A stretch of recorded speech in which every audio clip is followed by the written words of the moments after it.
Mirëmbrëma dashur të rishikues, jemi këtu në bashkëpunimin mes emisionit Qëndrim nga ACTV USA dhe Mujo Bushpapaj nga RTV Nacional.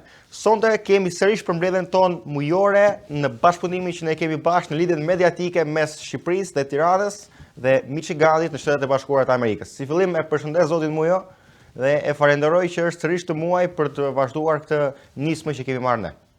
Si e Mujo? Ju përshëndes Tedi ju dhe gjithë shikuesve të Albanian Community TV Michigan në emisionit Qëndrim, aq të ndjekur dhe aq të preferuar nga shikuesit shqiptar në Shqipëri, në Evropë dhe kudo ku ata ndodhen. Ju uroj emision të mbar suksese. Të falenderoj shumë, ndërkohë i bëj thirrje të dyja palëve të shikuesve ta shpërndajnë këtë intervistë në mënyrë që ne të kemi mundësi të vazhdojmë në mënyrë sa më suksesshme nismën tonë përpara. Dhe të na ndiqni dhe në rrjetet sociale. Transmetohet edhe në podcastin Albanosfera, që në RTV Nacional shumë i ndjekur me shumë fansa dhe do të ritransmetohet edhe tani do të ndiqet direkt, kështu që do të jetë një numër konsiderueshëm shikuesesh. Kështu që na ndiqni, na shpërndani se është për të mirën e kauzës sonë kombëtare. Tani, për të rikthyer te tema, do të pyes pak sepse kemi nevojë ne këtu në Mërgat kemi dëgjuar pak për vendimin e gjykatës kushtetuese, por nga krau tjetër dëgjojmë edhe një mosbindje të pushtetit. Çfarë po ndodh? Pra si e shpjegoni ose si analizoni ju këtë lloj konflikti mes ligjit dhe pushtetit ekzekutiv pra kryeministrit? Është një konflikt i vjetër mes burokracive, mes uzurpuesve të demokracisë dhe atyre që kanë patur fuqinë që nga antikiteti gjerën e ditët e sotshme, dihet tashmë që Athina si të lashtë humbën atë demokraci që kishte funksionalitetin një demokracie të mirëfillt, siç e bashkruan Platoni dhe Aristoteli, po kur Athina si të filluan që të elitat qeverisë të Athinës filluan ndërtonin ligje për plotësuar tekat e veta dhe demokracia dështoi. Dhe gjithë ajo retorik për demokraci, për shkurtim të etapës hyrjes së Shqipërisë në Bashkimin Evropian, hapje kapitujsh e tjerë, duket që ra brenda një muaji e gjysmë që nga 20 nëntori, kur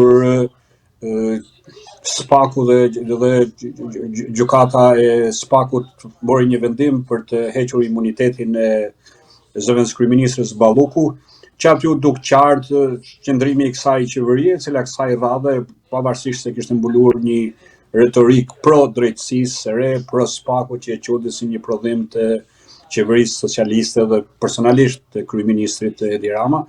Tani ndryshoi çdo gjë më njëherë, pati presione ndaj gjykatës kushtetuese, disa prej tyre u thirrën në telefon, siç e kanë edhe dëshmuar, për të rikthyer apelimin që vetë kryeministri i kishte bërë.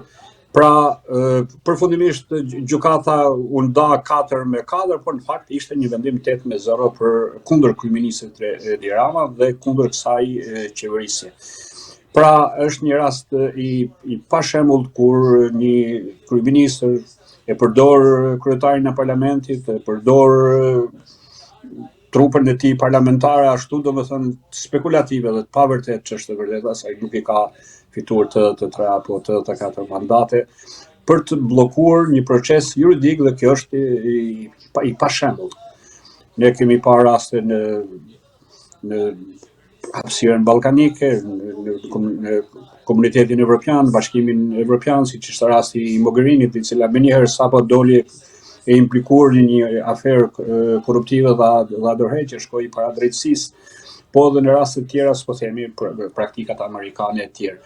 Pra, duket që pas veprimeve të kryeministres në fuqi, e cila tani është e pezulluar dhe do t'i ketë më pak aftësitë e saj për të manipuluar dëshmitarët, për të friksuar, për të manipuluar një dosje dhe për të ndryshuar, kryeministri ka deklaruar se nuk ka një nxitim për të vendosur renditjet komisionit mandateve për të shqyrtuar çështjen e heqjes së imunitetit të zëvendës kryeministres Balluku, dhe kjo e ka futur demokracinë shqiptare në një krizë, në rast se institucionet ndërhyjnë tek njëra tjetra, në rast se ekzekutivi, në këtë rast qeveria, e pengon një komponent të rëndësishëm të sistemit demokracisë, siç është drejtësia, dhe aq më tepër një drejtësi tek e cila shqiptarët kanë varur shpresat për luftën kundër korrupsionit, siç është SPAK-u me prokurorinë dhe gjykatën e tij, atëherë i mbetet popullit shqiptar, u mbetet qytetarëve të Tiranës dhe të Shqipërisë për të bërë presion nëpërmjet lëvizjeve popullore qytetare në mënyrë që drejtësia shkojë në vend. Pra, askush nuk po thotë që zonja Balluku të varet në litar apo të shkojë në burgim përjetshëm e tjerë, po ajo të shkojë para të lërë mandatin, të gjykohet si një qytetare e lirë, ashtu siç kanë bërë në rastet shqiptare zëvendës kryeministri Ilir Meta në qeverisjen e Sali Berishës, apo siç ka vepruar edhe me ish zëvendës kryeministrin Arben Ahmeti, vetë kjo mazhorancë apo dhe ministra të tjerë. Pra, ka qenë një praktik e konsoliduar e demokracisë shqiptare, pavarësisht devijimeve dhe pavarësisht brishtësisë së saj, që kur një ministër apo një zëvendës kryeministër akuzohej me prova për përfshirje në korrupsion, ai mazhorancat kanë votuar dhe i kanë hequr imunitetin përfshirë edhe ish ministrit Lulzim Basha apo Fatmir Mediu e tjerë. Po duhet pra, është një situatë e komplikuar. Çfarë sepse kemi shpeshherë analistë që janë në krahun e pushtetit që nëpër studio apo podcast apo çdo hapësirë mediatike televizive, gazeta, çdo vend thonë dhe përdorin ato mund të themi ato vrimat ligjore për të justifikuar gjithçka. Tani kur kryeministri del ballë për ballë kundër gjykatës kushtetuese, kjo është një ilegjitimitet i hapur. Një ilegjitimitet i hapur dhe për më tepër i rrezikshëm, sepse kur vjen puna te gjykata kushtetuese, pra nëse kryeministri del para gjykatës kushtetuese, thotë që është kaluar çdo kufi, se nuk ka diçka më lart se sa gjykata kushtetuese. Dhe kjo gjë na rrezikon në vendin jo vetëm në aspektin ligjor, po në një aspekt më të thellë se kaq, sepse kur nuk ekziston as pavarësia ose as imuniteti i ligjvëndësve dhe ligjzbatuesve më të lartë të vendit, atëherë ky vend është jo funksional. Tani unë dua të di pak, cila është propaganda që pushteti përdor për të justifikuar këto veprime të kryeministrit apo pushtetarëve të ndryshëm kundrejt gjykatës kushtetuese. Se jam shumë kurioz çfarë ideje do të kenë të radhës, pra si do ta justifikojnë këtë. Ne i kemi parë justifikimet skandaloze të pushtetit për çdo gjë që ndodhe, po jam kurioz, a ka dalë ndonjë pretekst, ndonjë justifikim për këtë herë, apo thjesht thonë që gjykata kushtetuese ka vepruar në mënyrë të padrejtë edhe vetëm kaq? Me si e përdorin? Në të vërtetë, me përjashtim të kryeministrit Edi Rama dhe djetë sekretarit përgjithshëm Klosi të Partisë Socialiste, i cili foli nga pozita partijake dhe tha që ne nuk kemi në një nxitim të madh për të shqyrtuar vendimin e gjykatës kushtetuese, për të mbledhur komisionin e mandateve dhe për të hequr imunitetin e saj dhe për t'ia lejuar SPAK-ut hetimet të mëtejshme, ndoshta edhe burgosin, pasi SPAK ka kërkuar herën e dytë, pra nga fundi i vitit të kaluar, edhe jo vetëm heqjen e imuniteteve, po edhe ndalimin e saj dhe arrestimin për shkak të frikës për të prishur provat dhe fakteve që ajo del e përfshirë, sidomos në aferën 50 milion euro të Llagaras apo të 10 milion eurove të Unazës Tiranës, po edhe të aferave të rrugëve të tjerë, të cilat janë duke ushemur, tunelet që janë duke pikuar, të pa garantuara, pa supervizime të tjerë, të cilat janë praktika të detyrueshme ligjore, dhe në një rast të tillë çdo ministër dhe çdo zëvendës kryeministër duhet të jepte vetë dorëheqjen nga mandati dhe do të lejonte drejtësinë pra në një vend demokratik, siç pretendon Shqipëria dhe qeverisja e Partisë Socialiste. Pra, nga pikpamja juridike, asnjë jurist. Vazhdoni, vetëm qëndroni pak më majtas, pak fare më akromajt, mund ta heqim këtë pjesë dhe i lutem regjis që të gjej një nga fotot e mesazheve të Ballukut, se janë të shpërndara në rrjetet gjenden kollaj. Mund ta presim të pjesën, vazhdoni thjesht aty ku e lat. Po, pra, me përjashtimet e Edi Ramës si kryeministri i cili duket qartë që është i implikuar pasi në të gjitha tabulatet që janë zbardhur dhe që janë bërë publike nga SPAK-u, ajo i merr urdhrat nga kryeministri, i merr mesazhet nga kryeministri, thotë që unë duhet të raportoj tek kryeministri orë pas ore dhe moment pas momenti. Dhe duket qartë që dorëzimi i Ballukut ka faturë shumë të madhe dhe për të, dhe nuk është si në rastin e Sajmir Tahirit apo në Erion Veliajt apo të ish ministrit të shëndetësisë apo të disa rasteve tjera të ministrit të mjedisit dhe ambientit dhe tjerë, por duket që ky rasti Balluku përfundimisht rënon ngrehinën e qeverisjes Partisë Socialiste. Pra, ai është duke e komentuar përsëri si një nga çuditë e botës, si ishte një turp ndërkombëtar, se si një gjykata kushtetuese mori një vendim të tillë, pa patur asnjë provë, pra vion të bëjë përsëri propagandë, ndërkohë që provat janë të depozituara, janë me gojë, me shkrim, me video, me dëshmitar, me të gjitha, sepse edhe të ndaluarit bordi i drejtorive të rrugëve të cilët kishin bërë kompani private me parat publike, kanë deklaruar se nga kush janë urdhëruar dhe si i kanë marrë porositë.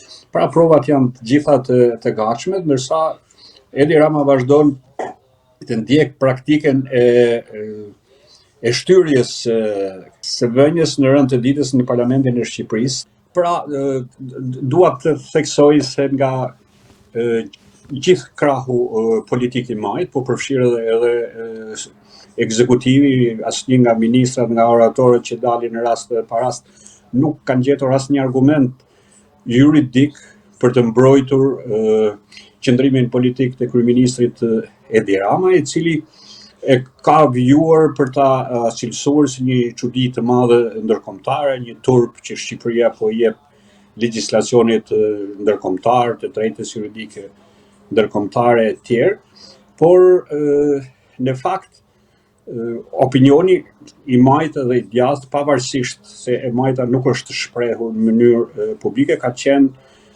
apo është kundër qëndrimit të kryeministrit për të mbrojtur një njeri i cili është krahu i tij i djathtë prej 25 vjetësh, pra jo vetëm gjatë kësaj qeverie, po që nga koha kur ai ka qenë kryetari i Bashkisë së Tiranës dhe në vijim, njihet si një nga njerëzit dhe nga bashkëpunëtorët e tij më të ngushtë.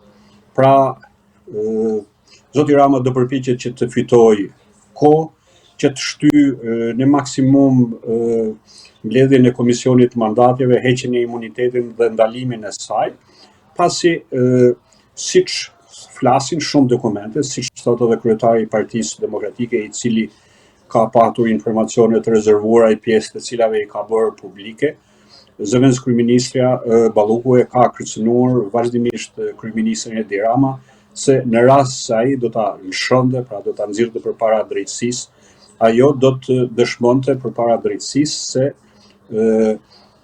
pas qëndrimeve të saj, pas veprimeve korruptive, pas ndarjes rreth 50-60 milion eurove të tunelit të Llogaras, por edhe të Unazës Tiranës, por edhe me dhjetra tendrave të tjera, pra si llogaritet rreth 24 milion euro me të cilat janë punuar gjatë 7 viteve të fundit, sidomos në infrastrukturë, kanë qenë qëndrime dhe përfitimet drejt për drejta të kryeministit Edi Rama. Pra është një sepse edhe ajo i ka bërë gjërat në dieni të kryeministrit, pra është treguar edhe nga mesazhet se kryeministri ka pas dieni. Po. Siç e përshkruan edhe një pjesë e kritikës së djathtë, po edhe opinionit, pra në këtë rast kemi të bëjmë me një luftë të ashpër brenda të smajtës për të kontrolluar pushtetin dhe për të eliminuar njëra tjetrën, dhe duket që rasti Balluku apo zonja Balluku pra nuk është një peshk i lehtë për tu ngrënë nga kryeministri, pasi siç duket është një zëvendës kryeministër e zoja, e sofistikuar në llojin e vet dhe ka dokumentuar, ka arshivuar çdo lloj urdhri, çdo lloj presioni dhe çdo nxitje, dhe duket që provat e saj dhe guximi i saj për të kërcënuar kryeministrin kanë bërë që kryeministri të ndryshojë nga kërcënimet drejt për drejta gjykatën kushtetuese dje para se të shkonte në Bashkimin Evropian, të bënte një deklaratë gjasme në grupin parlamentar se ne nuk do të ndërhyjmë tek SPAK-u, nuk do të ndërhyjmë të reforma në drejtësi, ndërkohë që ka deklaruar se në rast se do të gjenden përpara një fakti të kryer dhe presioni juridik të gjykatës kushtetuese, ata do të fillojnë të ndryshojnë kushtetutën me 84 vota saçkane apo të ndryshojnë kodin penal e tjerë. Pra është gati të ndryshojë çdo gjë dhe ta përmbys Shqipërinë vetëm e vetëm që të mos e dorëzojë atë, çka do të thotë të dorëzojë veten përpara drejtësisë dhe duket që është një rrugë qorsokaku që nuk mund t'ja dalë kësaj radhe sepse gjithë opinioni është kundër, drejtësia është kundër, sistemi i drejtësisë, gjyqtarët më të famshëm, njerëzit e mediave, profesorët të shquar, akademikët, janë duke e parë që kjo qeveri është duke u mbrojtur me mjete jo demokratike. Po këta janë se tani këta janë të pangopur, është puna. Këta janë të pangopur, këta nuk duan të ndalojnë dhe nuk e kanë marrë parasysh fare, nuk e kanë marrë në konsiderat të ndalojnë ndonjëherë. Pra janë të pangopur, është e tmerrshme, pra është një pikë ku populli duhet të kuptojë se nuk do jetë një keqe që do sforcohet pak edhe do kalojë. Këta janë të pangopur, këta duan ta vjedhin atë vend deri në pikën e fundit. Dhe ndaj, me këtë logjik, unë do dal pak t'ju pyes për një deklaratë të kryetarit të Partisë Demokratike, Sali Berishës, i cili ka thënë, më saktë ka adresuar kërkesën e një mase të caktuar popullore që Partia Demokratike të rrinë në protestë 24/7 përballë kryeministrisë në Çadra, pak a shumë si Shqipëria bëhet. Dhe Berisha nuk ka thënë po, nuk ka thënë jo.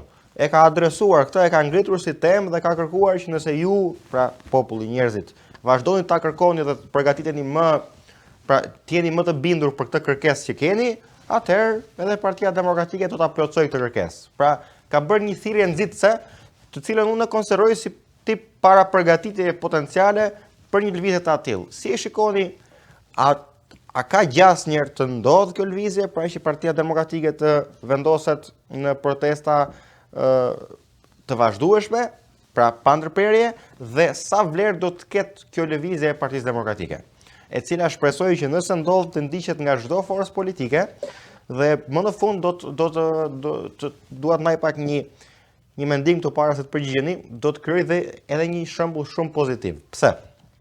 Deri tani kemi një parti që po rri para kryeministrisë. Do të shtohet një parti tjetër, duke u shtuar dy parti të cilat nuk po bashkëpunojnë, por po qëndrojnë para kryeministrisë, vihet shembulli që këtu mund vi çdo kush edhe pse nuk është dakord me ne, dhe të hapi çadrën e tij, duke shkaktuar kështu që para kryeministrisë të dalin në protesta të vazhdueshme, jo vetëm çdo parti politike tjetër që mbetet opozitare padyshim, por dhe çdo shoqat, çdo lëvizje, çdo grup studentor, absolutisht çdo organizat, mbase shqiptarë që vinë nga jashtë, çdo qytetar, çdo individ, çdo aktivist, duke qëndruar dhe duke e rrethuar institucionin për protesta të vazhdueshme. Tani, unë mendoj se kjo është diçka pozitive. Ju si e shikoni? E shikoni pozitive dhe a e shikoni me gjas të ndodh këtë ditë që ka ose këtë temë që ka adresuar zoti Berisha? Po, s'pari do të them që t'jap një mendim tim se pse këta qeveritarë dhe qeveria e majt kryesuar nga Edi Rama vazhdon të vjedh. Fakti është se kjo qeveri është ilegjitime. Asnjëherë nuk është bazuar në votat popullore, nuk është bazuar te vullneti i popullit shqiptar, me përjashtim të vitit 2013 që erdhi në pushtet pas një tërheqje të djathës të kryesuar nga Partia Demokratike. Votat zgjedhjet e vitit 2017, 2021 dhe 2025, ato të 11 majit, dihet qartë që janë blerë nëpërmjet parave, në burimet të trafikut ndërkombëtar, nëpërmjet korrupsionit, nëpërmjet përdorimit të fondeve publike.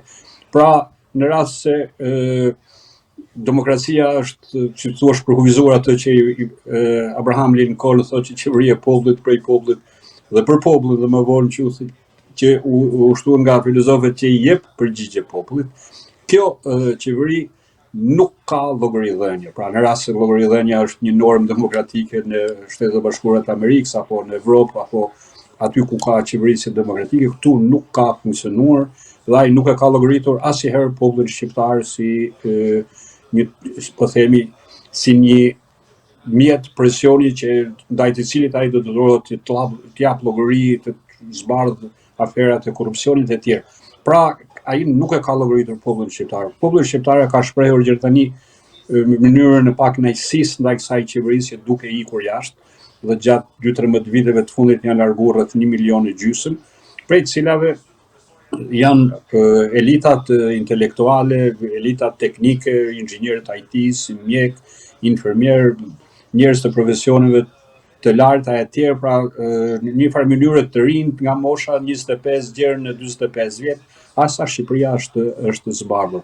Pra ai nuk e llogarit popullin shqiptar fare, që është e vërteta, as lëvizje qytetare, sepse ai ka paralizuar të gjitha lëvizjet sindikale, lëvizjet studentore, lëvizjet e grupeve të intereseve të tjerë.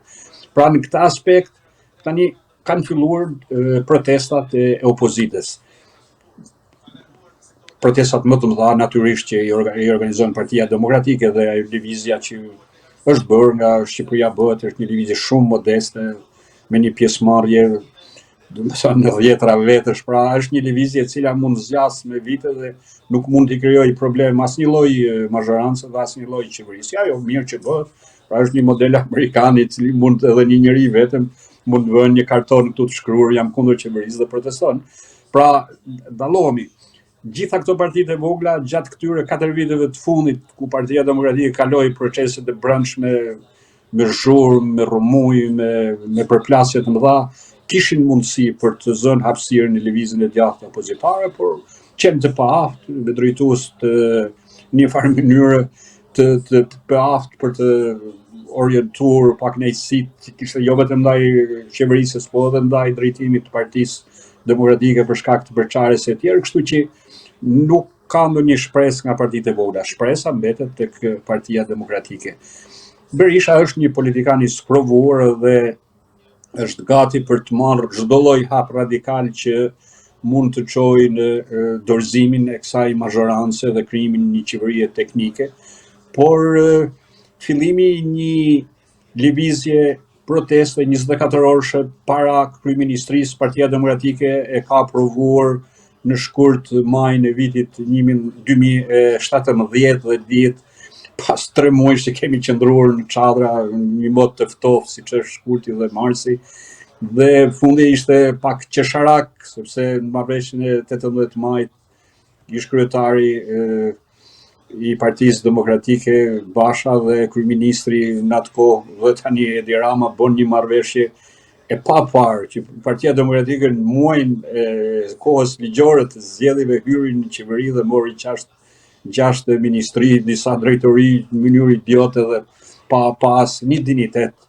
Dhe në vend që të udhëhiqte vendin drejt fitores, sepse Edi Rama i kishte humbur shpresën në atë periudhë për të fituar, Lulzim Basha ja fali dhe udhëheqja atëhershme e PD-s në tavolinë. Dhe dihet rezultati pas. Pra, zoti Berisha ja din këtë gjë, domethënë se është përdor çadra, është përdor protesta 3 mujore pa ndërprerje dhe rezultati ishte jo ai që kërkonin, po ishte krejt e kundërta dhe në një farë mënyrë thjesht ajo zhurmë u përdor për të shtuar gjatësinë në pushtetit e Edi Ramës apo për t'ia lënë kontrollin total. Në rast se ka një lëvizje popullore, natyrisht që Berisha nuk i friksohet asnjë lloj lëvizje qytetare, asnjë lëvizje popullore paqësore, por ai thotë bëjmë një lëvizje rezistente dhe të pandërprerë. Pra kjo mbaret nga lëvizja e të rinjve të Shqipërisë, sepse Tirana është një qytet me rreth 400.000 të rinj, po themi nga klasat e 8-a të 9-a, nga gjimnazet dhe shkollat e mesme të Tiranës, nga 10-ra universitete publike dhe private, të cilat nuk janë përfshirë. Ky është problemi më i madh i Partisë Demokratike dhe i opozitës në tërësi. Sepse këto lloj lëvizjesh sikudo në botë i bëjnë studentët, i bëjnë trit, dhe ata kanë edhe forcën, energjinë fizike, por edhe vendosmërinë për t'i çuar këto lëvizje gjerë në fund dhe për të bërë qeveri që t'japin ndërheqje. pasi kemi parë në Beograd protesta edhe milioni banor edhe 1 milion qytetar në Beograd dhe në qytetet e mëdha të këtij vendi që nuk e tronditën dot qeverinë e Vučićit. Megjithatë, aty u protestua thjesht për një tendër të një stacioni periferik, po themi në një qytet siç është Novi Sadi dhe jo në një klimë korruptive të pandërprerë 13 vjeçare ku më shumë se gjysma e qeverisë e Edi Ramës janë në burg dhe tani ai po mban peng çurjen përpara drejtësisë të krahut tij të djallëzëve të kryeministres Balluku, e cila duket qartë nga provat që ka paraqitur edhe publikisht SPAK-u është e përfshirë. Pra edhe opozita, edhe ne, edhe opinioni, gjithë jemi duke thënë që zonja të japë ndërheqje, të shkojë para drejtësisë. Ne askush nuk e gjykon ose se paragjykon vendimin e gjykatës, por që ajo të shkojë pas kësaj përfolje, pas gjithë këtyre akuzave që ka nxjerrur SPAK-u, të shkojë dhe të japë llogari përpara drejtësisë. Pra, kjo është tjedi. Se ju thatë disa gjëra. Nuk jam dakord me diçka. Ishte një moment kur po flisnit për pra ku duhet tek cila parti duhet shpresojnë njerëzit. Unë nuk besoj se Shqipëria është në një pikë ku mund të çlirohet nga një parti e vetme. Asnjë bashkim partish. Por diçka më tej se kaq. Besoj sepse 14 vjet u bën. 14 vjet është mjaftueshëm që ne kemi marrë mësimin që ai pushtetë shumë i keq, por kemi marrë edhe mësimin që është i aftë mjaftueshëm për të mundur opozitën. Janë bërë 14 vjet, pra është evidente. Pavarësisht metodave që përdor. Është i aftë mjaftueshëm për të shpartalluar çdo lloj partie që i ka dalë kundër. Dhe unë tani them çfarë shpresë duhet të kemi ne te një parti ose një tjetër. Ka ardhur koha që të jetë një lëvizje qytetare për te partive. Partitë një lëvizje qytetare ku shqiptarët të cilët kanë pakënaqësi për parti të ndryshme prapë të bashkohen. Por këta shqiptarë nuk bashkohen po ta marrin këtë dhe ta udhëheqë një parti ose një flamur ose një individ i caktuar ose një logo e caktuar ose një simbol i caktuar apo një grup i caktuar, një organizatë e caktuar etj. Besoj se e kemi humbur këtë luks. E kemi humbur këtë luks sepse shifrat e partive opozitare, pra po t'i marrim tek e tek, janë të gjitha shumë larg fitores. Pa nuk kemi të bëjmë me një rezultat afër fitores, kemi një rezultat shumë larg. Patjetër, është vjedhja në lojë, është presioni, është korrupsioni, janë gjitha këto. Po janë bërë 14 vjet. Janë bërë 14 vjet dhe kemi arritur në një pikë ku tani besoj se të dy ne jemi dakord që nuk ka zgjedhje me Edi Ramën. Apo jo? Zgjedhje të ndershme me Edi Ramën nuk ka. Kështu që duke qenë në pikën që nuk ka zgjedhje të ndershme me Edi Ramën, do kalojmë në metodat e protestës, e demonstratave dhe çdo gjë tjetër. Për të liruar atë dheun. Dhe që këto të ecin në një mënyrë të suksesshme, besoj se duhet ndodhen nga çdo shqiptar i cili ndjen se vendi vet është i pushtuar. Nëse një shqiptar nuk e ndjen se vendi vet është i pushtuar, dakord. Por çdo shqiptar që e ka këtë mendim, duhet të jetë i lirë të dalë në shesh pa u kompleksuar nga një parti ose një parti tjetër. Dhe ndaj them që nëse partit X, Y dalin para kryeministrisë për protesta të vazhdueshme me flamuj partjak e dëmtojnë kauzën. Sepse ka shumë persona që shumë nga flamujt partjak, të cilës do partit nuk i shohin dot me sy dhe nuk i afrohen dot. Madje kemi edhe një zonë gri të konsiderueshme që nuk shikon dot me sy asnjë flamur partjak.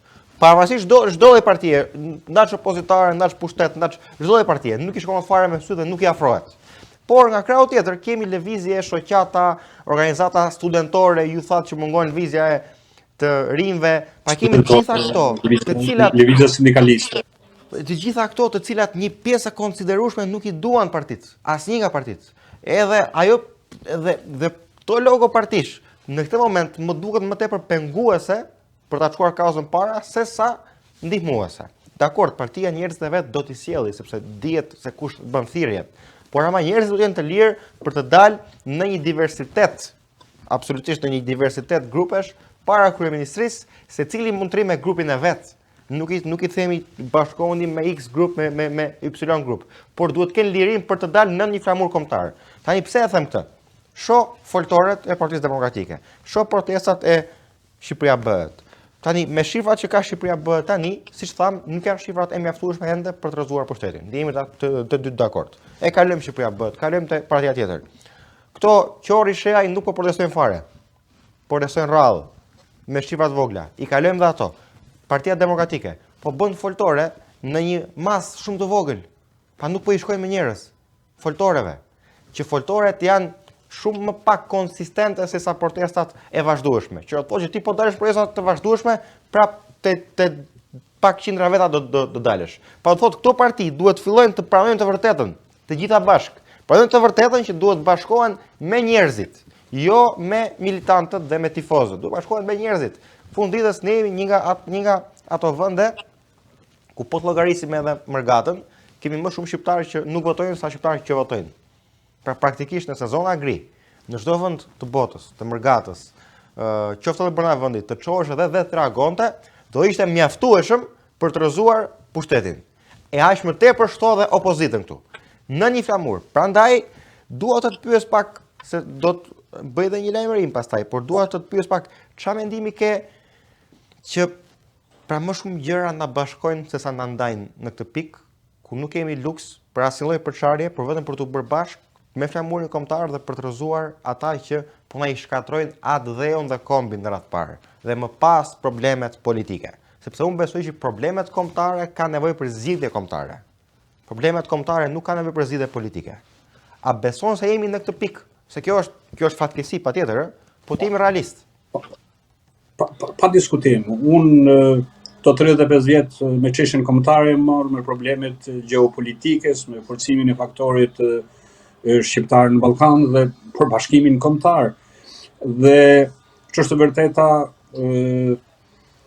sot kjo do të ishte kauza më e madhe për shkak se Shqipëria thuajse po boshatiset, janë mbyllur qindra shkolla anë kanë në Shqipërisë.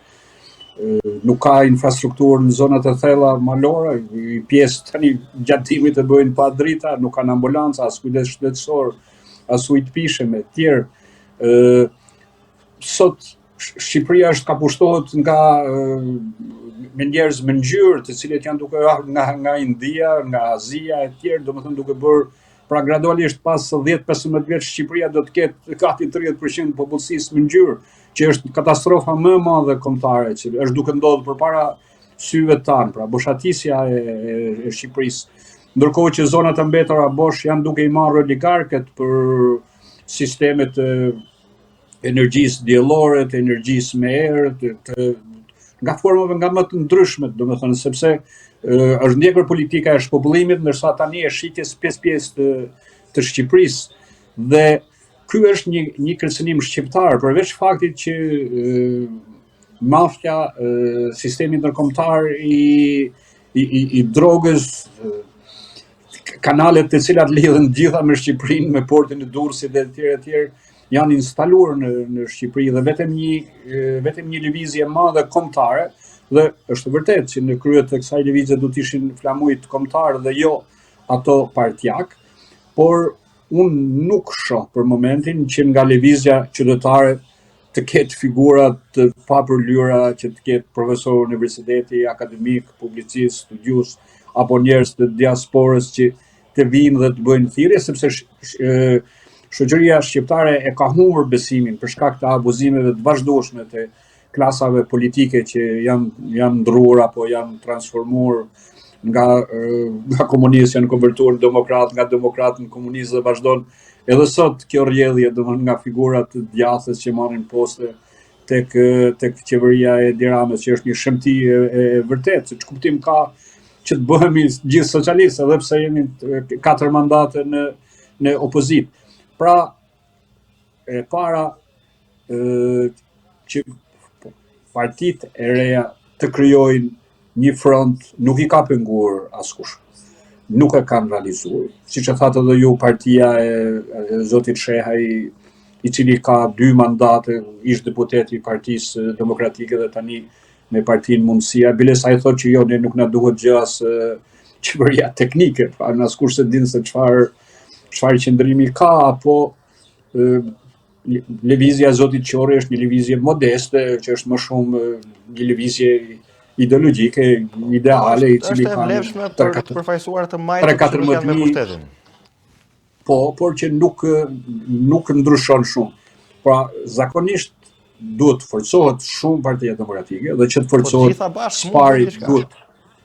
duhet kanë prurë krejt të papërfillshme. Dhe në rast se Partia Demokratike sjell 100.000 vetë në shesh, siç i kishte me 24 dhjetor apo siç i kishte me 10 shkurt ta zëm, ata nuk mund t'i sjellin as 2.000 vetë, pra dhe ti kërkosh Partisë Demokratike që të heq logot, të heq flamujt etj.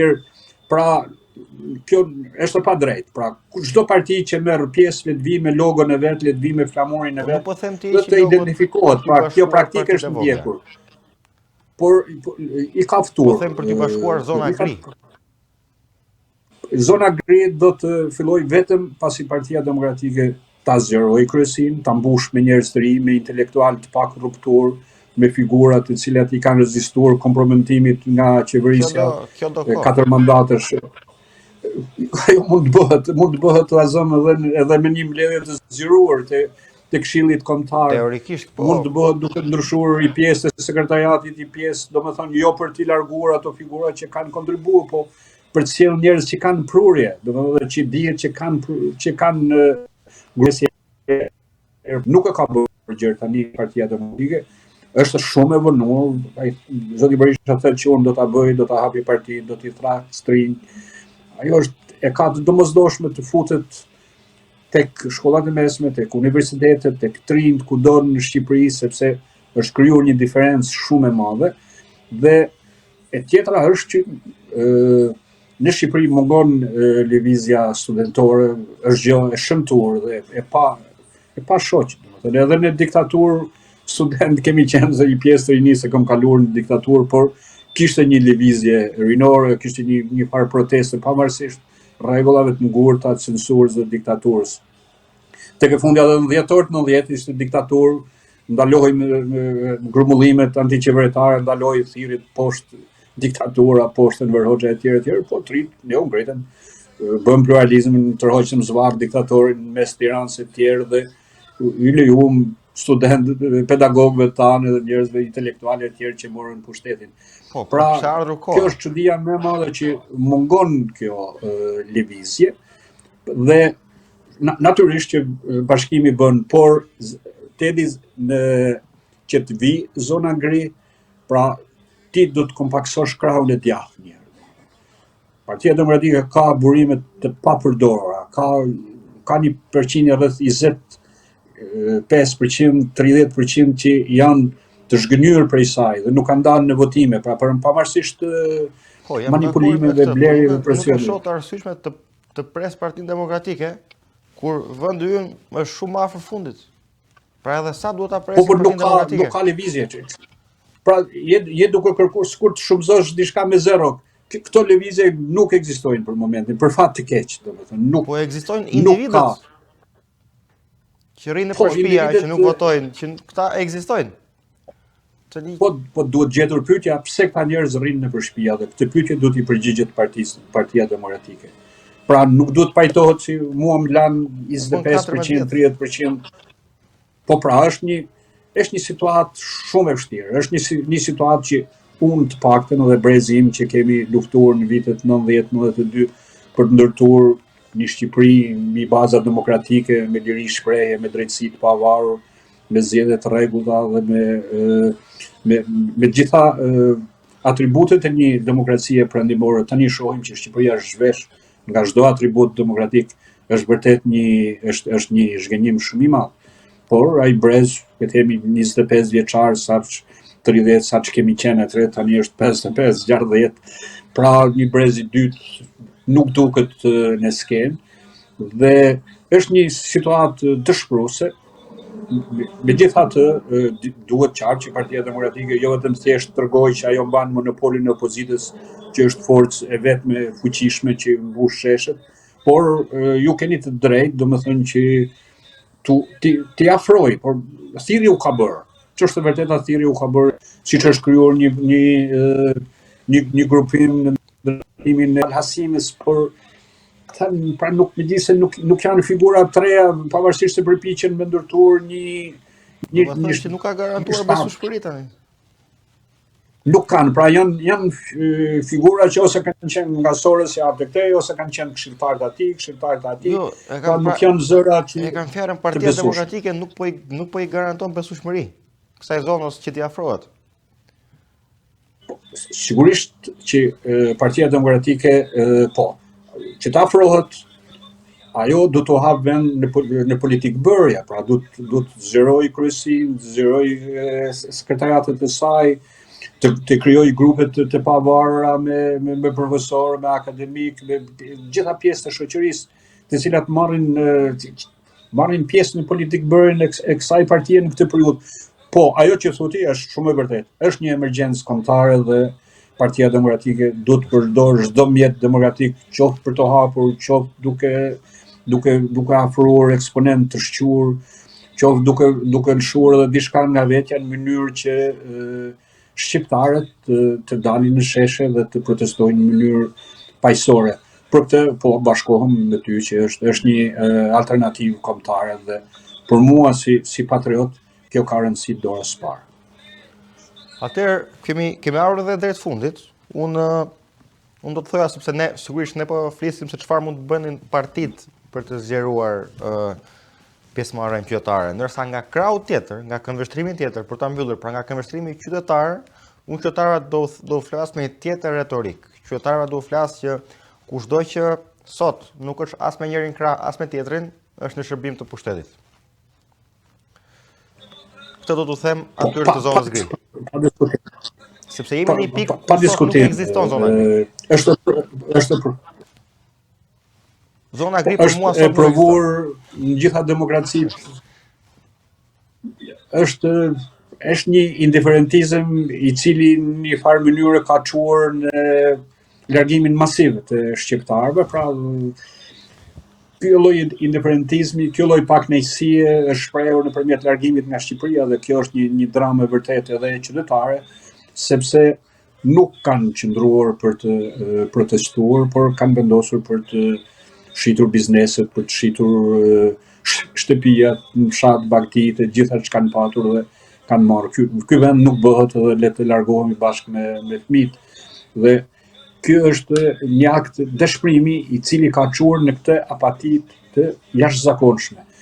Por nuk ndodh që pa dalë zona gri e Tiranës, sidomos e kryeqytetit të Shqipërisë në sheshe, është shumë vështirë për të rrëzuar këtë qeveri, të kamufluar këtë qeveri e cila ka kapur mediat, ka kapur pushtetin, ka kapur oligarkët, ka kapur bizneset, çdo gjë e ka kontrolluar, e ka nën kontroll më keq se sa regjimi i Enver Hoxhës. Atëherë për ta mbyllur, unë vetëm do bëj thirrje njerëzve që të dalin me çdo forcë, me çdo parti, qoftë të dalin vetëm, qoftë të dalin me çdo flamur, me çdo ide, me çdo simbol, vetëm për ta rrëzuar, sepse jemi në një pikë ku vërtet për mua pak rëndësi ka se si rrëzohet apo kush rrëzon.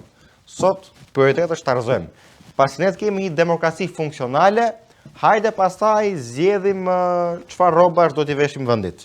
Sot është vetëm të rrëzohet, të majtët e zhgënjur të bashkohen, shqiptarët e trevave të bashkohen, zona gri të bashkohet, opozita patjetër është kundër.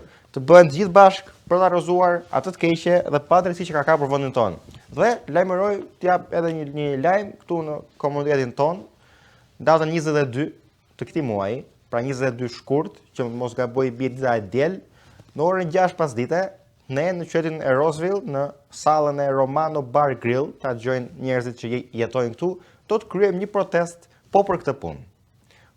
Për më shumë detajet, do të ndiqni edhe postimet dhe lajmërimet e protestës për të parë qëllimet, si e kemi menduar, si do të organizohet dhe çdo detaj tjetër. Por thjesht qëndroni gati njerëz, sepse mungesa e reagimit është në shërbim të pushtetit, siç thamë edhe një herë. Zoti Mujo, të falenderoj shumë për kohën. Ndonjë gjë të falenderoj. Jo, asgjë, unë i bashkohem apelit tënd këtu nga Tirana, nga Albanosfera këtu në Radio Televizionin Nacional, që gjithë shqiptarëve, pavarësisht se çfarë ngjyrimi politik kanë, të vlerësojnë me moton e duam më shumë Shqipërinë se partinë, dhe dalin në protesta qytetare në mënyrë që të japin fund kësaj pseudo-demokracie e cila e ka çuar në fund Shqipërinë dhe reagimin qytetar dhe shpresën për ndryshim. Të falenderoj për mundësinë që na jep nëpërmjet emisionit tënd Qendrim dhe televizionit shqiptarëve të Michiganit, i cili na bën të mundur këtë komunikim një hapësirë shumë të madhe. Të përshëndes, të uroj suksese edhe për demonstratën. Falenderoj shumë, ky ishte bashkëpunimi mes RTV Nacional me Mujo Bushpapaj dhe emisionit Qendrim nga unë Tedi Mene këtu në Albanian Community TV. Tashmë e gjeni emisionin Qendrim edhe në Spotify, ndaj na ndiqni për çuar kauzën përpara. Mbrëmjen e mirë gjithë shqiptarëve kudo që janë.